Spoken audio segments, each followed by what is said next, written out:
আমা ওয়াল বাসির, অর্থাৎ যারা চোখে দেখে আর যারা দেখে না তাহারা কখনোই সমান হতে পারে না। ইন্নামা ইয়াতাযাক্কারু উলুল আলবাব, অর্থাৎ যারা বুদ্ধিমতী তাহারাই নসিহত মান্য করেন।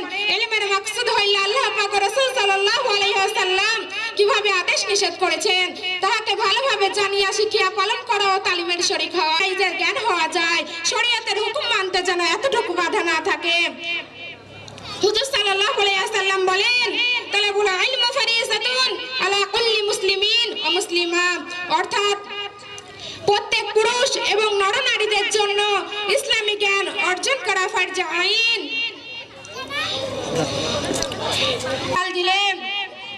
আল্লাহ পাক বলেন, আল্লামাল ইনসানা মা লাম ইয়ালাম, অর্থাৎ আমি মানুষগণকে শিক্ষা দিয়েছি যা তাহাদের প্রয়োজন ছিল। যদি মানুষের ইলম না থাকিত তবে আল্লাহ আল্লাহ রাসূল বেহেশত দোজখ হালাল হারাম বলে কিছুই চিনে নিতে পারতো না। আল্লাহ পাক হযরত সুলাইমান আলাইহিস সালামকে বলেন, হে সুলাইমান, দুটি নিয়ামত আমি তোমার সামনে রাখিলাম, একটি ইলম আর একটি ধন, যে কোনো একটি তুমি আমার নিকটে চেয়ে নিতে পারো। যদি ইলম চাও তবে এতটা ইলম আমি তোমাকে দান করিব যে পৃথিবীতে ততটা ইলম আমি কাউকে দান করিব না। আর যদি ধন বাদশাহী চাও তবে পৃথিবীতে তোমাকে এত বড় ধন বাদশাহী দান করিব যে তা আমি কাউকে দান করিব না। হযরত সুলাইমান আলাইহিস সালাম বলেন, মাবুদ গো, দয়া করে আপনি আমাকে ইলম দান করুন। আল্লাহ পাক বলেন, হে সুলাইমান, তুমি আমার কাছে দুনিয়ায় ধন বাদশাহী না চেয়ে ইলম কেন চাইছো? তিনি বললেন, মাবুদ গো, ধন বিহীন যদি আমি ভিখারি থাকি তাতে কোনো ক্ষতি নাই, আর ইলম হইলে আমি আপনাকে চিনে নিতে পারবো। আল্লাহ পাক সন্তুষ্ট হয়ে বললেন, হে সুলাইমান, তোমাকে তো আমি ইলম দান করিলাম, কিন্তু তোমার নিয়ামতের উপর খুশি হয়ে পৃথিবীতে সর্বপ্রধান ধন বাদশাহী আমি তোমাকে দান করিলাম। ইলমের দ্বারা তিনি মাবুদকে চিনে তিনি প্রিয় বন্ধু এবং পয়গম্বর হয়েছিলেন। জিন, পরি, দেহ, দানব, পশু, পাখি, কীট, পতঙ্গ, এমনকি নদীর মাছ ও কুমির ইত্যাদির ভাষাও তিনি বুঝতে পারতেন। পৃথিবীতে তিনি অতুলনীয় বাদশাহী করিয়া গিয়েছেন, প্রধান জ্ঞানী হয়েছেন। ইলমের দ্বারাই আল্লাহর কোরআনের আদেশ ও নিষেধ, রাসূল সাল্লাল্লাহু আলাইহি ওয়াসাল্লামের আদেশ ও নিষেধ চিনিতে না পারায় অধিক লোক জাহান্নামের রাস্তায় চলিয়া গিয়েছেন। দেখিতে শিমুল ফুল বড়ই সৌন্দর্য, সুবাস বিহীন কেহ তারে না করে কদর, রূপে কেউ বড় নয় বড় হয় গুণে, কুরূপ কুকিলের গান সকলে শুনে। চক্ষু বিহীন যে রূপ পৃথিবীতে কিছুই দেখা যায় না, ইলম বিহীন কোনো নেক রাস্তা খুঁজিয়া পাওয়া যায় না।